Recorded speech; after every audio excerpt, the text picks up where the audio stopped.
두 번째 세션을 그럼 이어가도록 그렇게 하도록 하겠습니다. 두 번째로 우리 언약 가족들이 가정교회 해야 할 중요한 역할은 다른 가족들의 본이 되는 거예요. 본이 되는 것입니다. 우리 디모데전서 4장 11절에서 12절 같이 한번 읽어볼까요? 여러분들 같이 읽어주시겠습니다. 읽겠습니다. 시작. 그대는 이것들을 명령하고 가르치십시오. 아무도 그대가 젊다고 해서 그대를 업신여기지 못하게 하십시오.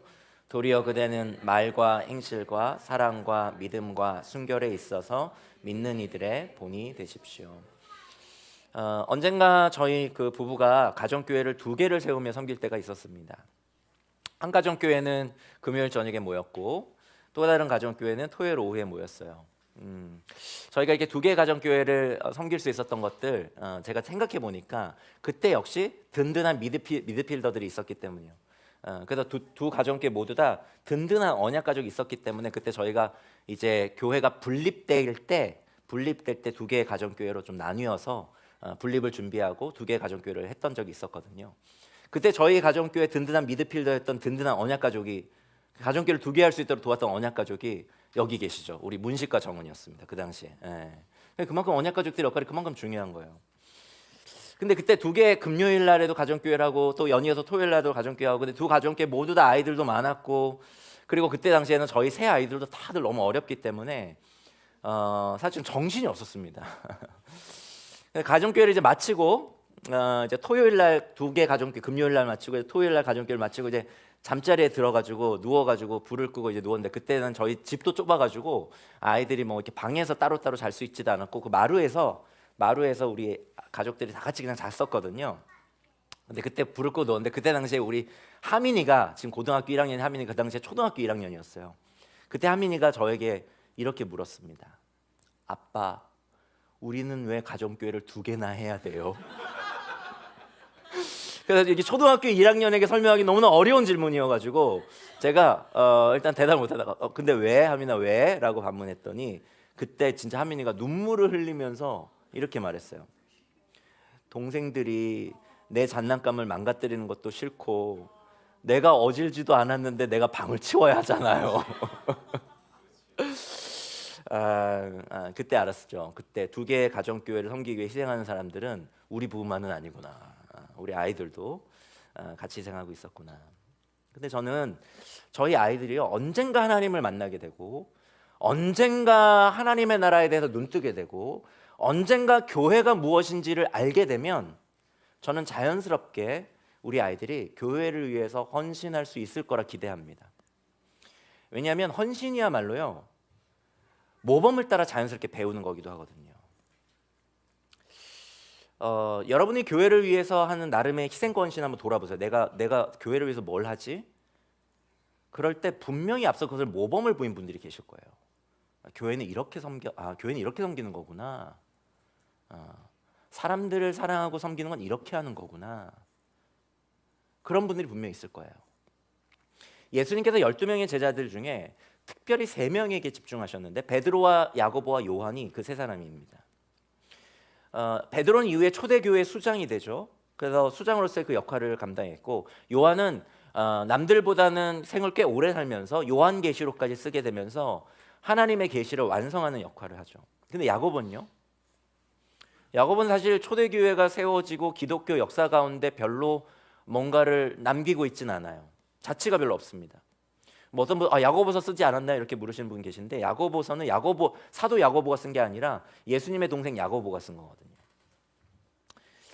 그래서 사도 야고보는 베드로, 야고보, 요한 예수님이 겟세마네 동산에서 기도에 부담감을 주면서 너희는 한시라도 깨어 있을 수 없느냐로 기도에 부담감을 주면서 그 곁에 머물겠던 사람도 베드로, 야고보, 요한이었고 소위 변화산이라고 하는 산에 올라가서 엘리야와 모세의 그 환상 가운데 예수님의 그 신적인 현현을 보이고 그걸 경험하게 한 사람도 베드로, 야고보, 요한이었습니다. 어떻게 보면 예수님의 제자 공동체 언약 가족들이죠. 그런데 야고보는 초대교회의 역사 가운데 뭘 한 걸까요?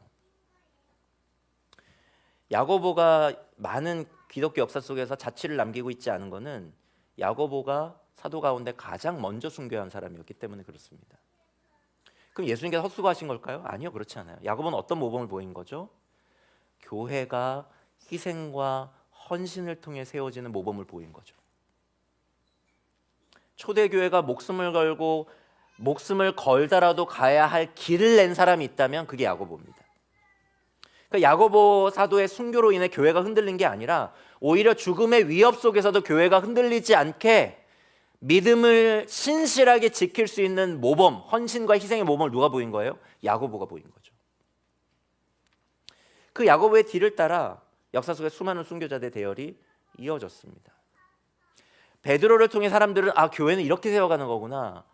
사도 요한을 통해서 하나님의 말씀을 통해서 계시를 받아서 그 계시의 방향을 따라갈 수 있도록 이끌었던 사람이 사도 요한이었다면 그리스도의 교회를 지키기 위해서 나에게 주신 이 복음을 지켜내기 위해서 내가 생명을 던지는 것이 어리석고 무모한 것이 아니고 가장 가치 있는 일이구나 라는 것을 알게 해준 사람이 야고보라는 것입니다. 언약가족 여러분, 여러분의 희생과 헌신의 모범이요 가정교회와 나들목 동행교회를 세워요. 여러분의 뒤를 따르는 이들이 그냥 아무런 생각 없이 가정교회 오는 것 같지만 목자님을 볼 뿐만 아니라 언약가족들도 봅니다. 만약에 언약가족들이 가정교회 안에서 모범과 어떤 본을 보이기보다 그냥 언약가족 뒤인돌 수료했네, 그리고 나와는 별로 변별력이 없고 차이가 없네 라고 생각한다면 많은 사람들은 언약가족으로서 헌신하지 않을 거예요. 근데 우리 목자님들과 언약가족들이 시간과 재정으로 헌신하면서 가정교회를 세우는 것에 우선순위를 두고 헌신하는 그러한 본을 보이기 시작하면 가정교회는 잘 세워질 수밖에 없죠. 왜냐하면 가족들이 그것을 뒤따라 보고 배우기 때문에 그렇습니다. 최근에 교회 재정에 빨간불이 들어왔어요. 실제로 지난주에 사역자들 급여를 다 사역자들 급여가 나가는 날이었는데 그 주간에 우리 잔고가 사역자들 급여를 다 지급할 수가 없어서 운영위가 긴급 논의를 했습니다. 사역자들에게 양해를 구하고 급여 지급일을 좀 늦출 것이냐, 다음 주 주일 헌금 들어온 이후에 하게 될 것이냐, 아니면 다른 재정에서 좀 차용해가지고 어떤 변역이나 선교나 지금 교회 어떤 우리가 장소 마련을 위해서 지금 적립하고 있는 그 금액을 좀 차용해가지고 먼저 급여를 지급할 거냐, 어떤 선택을 할지 논의를 했습니다.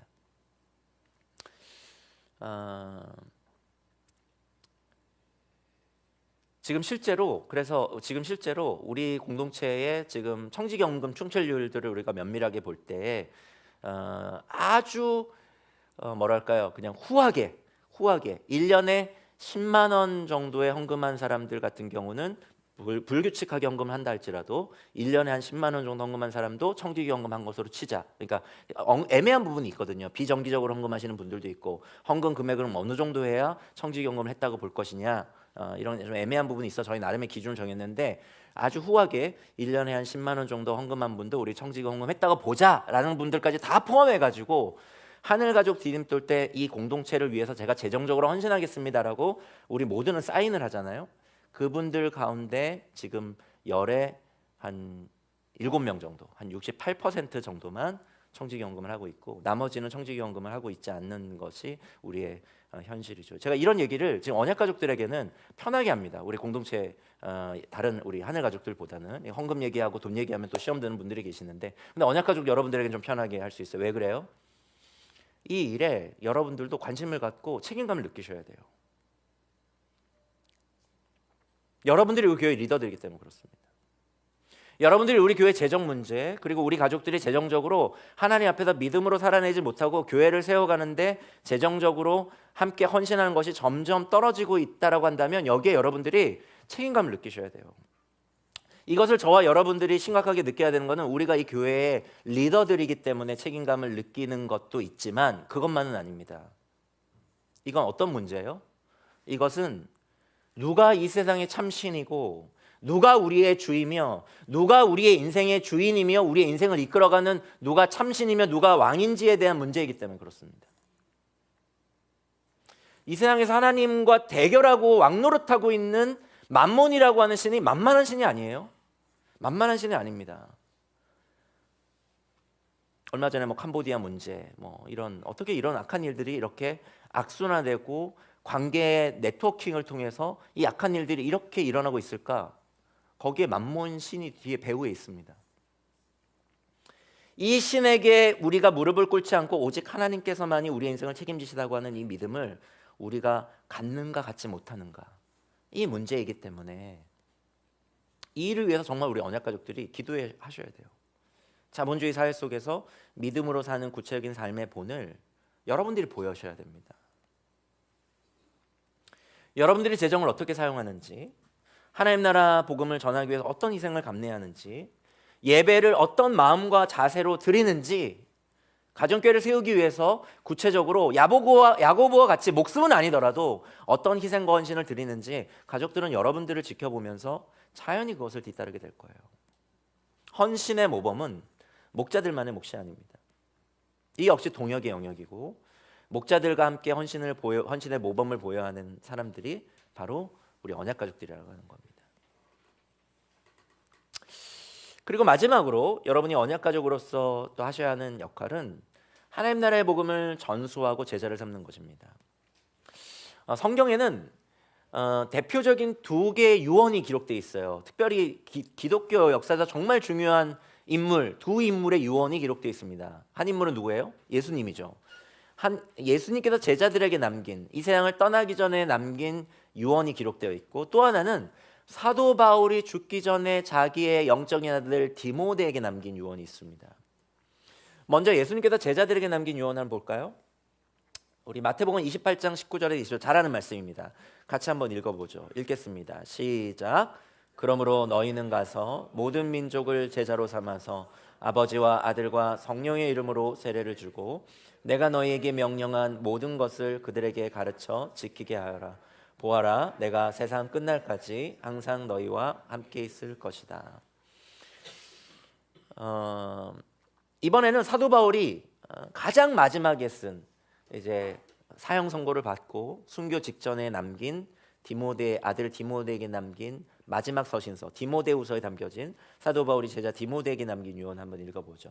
디모데후서 4장 1절에서 5절 말씀입니다. 역시 같이 한번 읽어볼까? 읽겠습니다. 시작.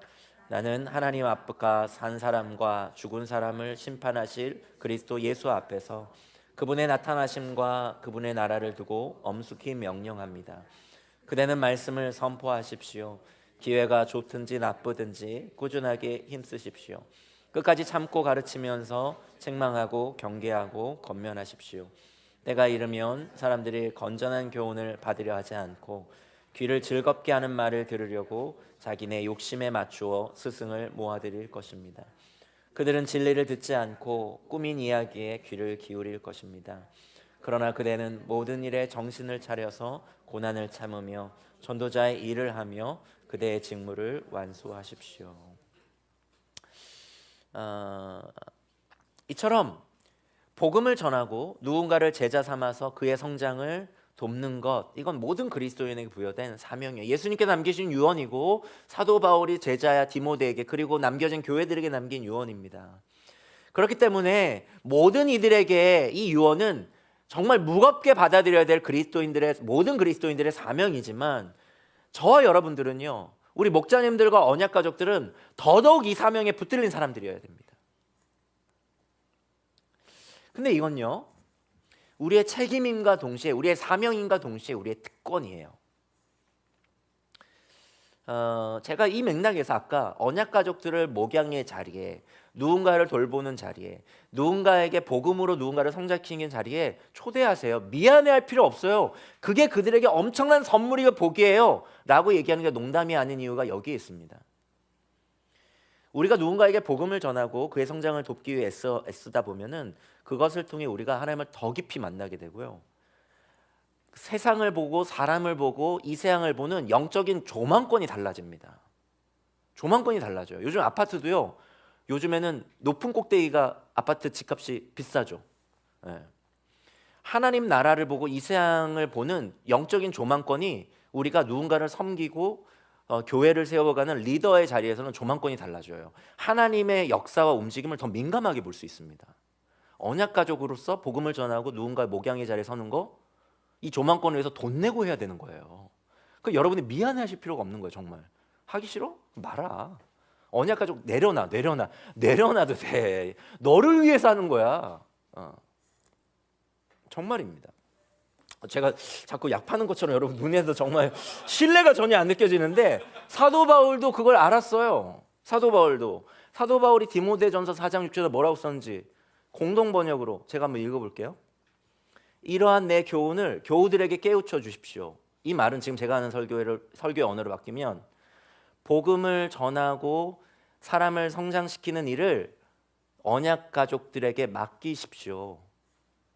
그러면 그대는 지금까지 따르는 믿음의 원리와 참된 교훈으로 점점 자라서 그리스도 예수의 좋은 일꾼이 될 것입니다.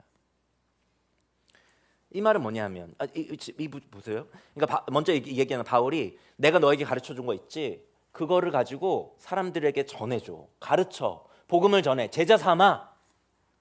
그러면 너가 그들에게 가르쳐준 그 교훈으로 말미암아 그들이 점점 잘할 거야라고 바울이 얘기하고 있지 않다고요. 그렇게 얘기하고 있잖아요. 자세히 보세요. 어떻게 바울이 얘기하고 있어요? 내가 너에게 전한 복음이 있지? 내가 너에게 가르친 그거 있지? 그거를 사람들에게 가르치고 전해. 그러면 그 가르침으로 너가 성장할 거야. 이렇게 바울이 얘기하고 있어요. 이러한 내 교훈을 교우들에게 깨우쳐 주시오. 그러면 그대는 지금까지 따르는 믿음의 원리와 참된 교훈으로 점점 자라서 그리스도 예수의 좋은 일꾼이 될 것입니다. 이렇게 얘기합니다. 디모데가 어떻게 자라서 좋은 일꾼이 된다고 얘기하고 있어요? 누군가에게 복음을 전하는 자리에 섰을 때, 누군가의 성장을 돕는 자리에 섰을 때 디모데 너가 잘할 거야. 너가 정말 좋은 일꾼이 될 거야. 그러니까 그것을 멈추지 마. 복음을 전하는 그 자리를 너가 확보해. 그걸 복으로 여겨. 그게 너를 성장시킬 거야 라고 바울이 디모데에게 얘기하고 있는 겁니다. 내가 그 자리에 있었어. 내가 그래서 그리스도의 좋은 일꾼으로 자랐어. 이제 나에게 좋은 면류관이 예비되어 있어. 나는 이제 주님께로 갈 거야. 내가 복되게 여겼던 그 자리를 이제 너가 차지해. 그 얘기를 지금 바울이 얘기하고 있는 겁니다.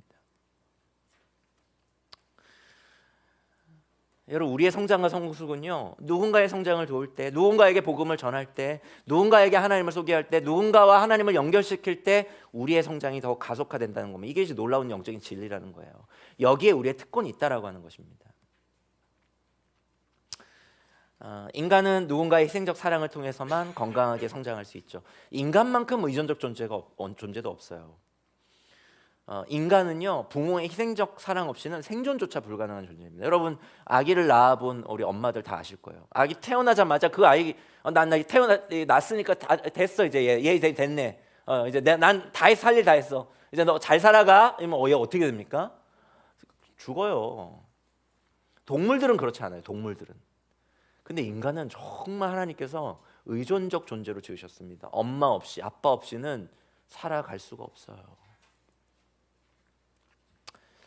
마찬가지로 우리는요, 영적인 원리도 마찬가지입니다. 누군가의 희생적인 사랑과 도움을 통해서만 건강하게 성장할 수 있어요. 깨어져가는 세상 속에서 점점 인간다움이 많이 훼손된 사람들이 생겨나게 됩니다. 그런 사람들이 다시 자기를 온전하게 그 하나님의 형상으로 회복되기 위해서는요, 누군가의 희생적 사랑이 필요해요. 근데 부모도 아이를 양육하면서 이렇게 함께 성장하듯이 우리도 그런 누군가의 성장을 목자님뿐만 아니라 영적인 부모들에게 맡길 것이 아니라 그 곁에서 함께 그 일에 동참하게 될 때 우리 언약 가족들도 자기 자신이 놀랍게 성장한다라고 하는 것을 경험하게 된다라고 하는 겁니다. 이건 정말이에요. 제가 영적인 제가 한 20여 년 목자했다 그랬잖아요. 그러면 예전에 이렇게 같이 20년 전에 봤던 친구들이 있어요. 그 20년 전에 봤던 친구들 가운데 지금 잘 성장해가는 사람들이 있고 계속 그 가운데서 그 자리에서 계속 머물면서 맴도는 사람들이 있습니다. 차이가 뭘까요? 어떤 영적인 어떤 영적 그 지능이라고 하다면 그런 지능과 능력의 차이일까요? 그보다는 이렇게 잘 성장하는 사람들을 보면 그 사람들은 또 누군가를 섬기고 누군가의 성장을 돕고 복음을 전하고 제자를 삼고 누군가를 세워가는 일에 동참하고 있는 사람들, 이 사람들이 하나님을 정말 새롭게 만나면서 계속해서 성장해가는 걸 보게 됩니다. 근데 그냥 하나님만 붙들고 자기만 위해서 사는 사람들을 보면요, 잘 성장하지 못해요. 여러분, 누군가를 돕는 자리, 그것이 결코 희생의 자리만이 아닌 이유가 여기에 있습니다. 복음을 전하세요. 가정교회 안에서 풍산기라고 하는 1대1 제자 훈련 뿐만이 아니라 가정교회 밖에서 교회를 찾아오는 사람들, 풍삼초, 풍삼첫, 또 직장의 동료들에게 복음을 전하면서 그들이 하나님께로 나아갈 수 있도록, 성장할 수 있도록 돕는 그 일에 여러분 자신을 드리십시오. 그것이 여러분의 복입니다. 하나님을 만날 수 있는 놀라운 기회예요. 두 번째 세션을 우리 마치도록 하겠습니다. 짧게 이번에도 우리 마을 안에서 우리 옆 사람과 좀 이야기를 좀 나눌 텐데, 내가 복음을 전하고 성장할 수 있도록 도우면서 이끌었던 따르미가 누가 있었는지 한번 얘기를 좀 나눠봤으면 좋겠습니다. 그에게 이렇게 복음을 전하면서 받은 은혜와 또 내가 누린 어떤 성장, 내가 받은 복은 무엇이었는지 좀 나누었으면 좋겠고, 만약 그런 사람들이 떠오르지 않는다면 앞으로 내가 또 복음을 또 전하고 성장을 도와야 할 따르미가 누구인지 한번 떠올려보고, 내가 오늘 말씀 듣고 나는 이제 그 사람에게 좀, 그 사람의 성장을 내가 돕는데 좀 나의 삶을 좀 드려야겠습니다, 이런 사람이 있다면 거기에 대한 계획을 좀 나눠보셔도 좋겠습니다.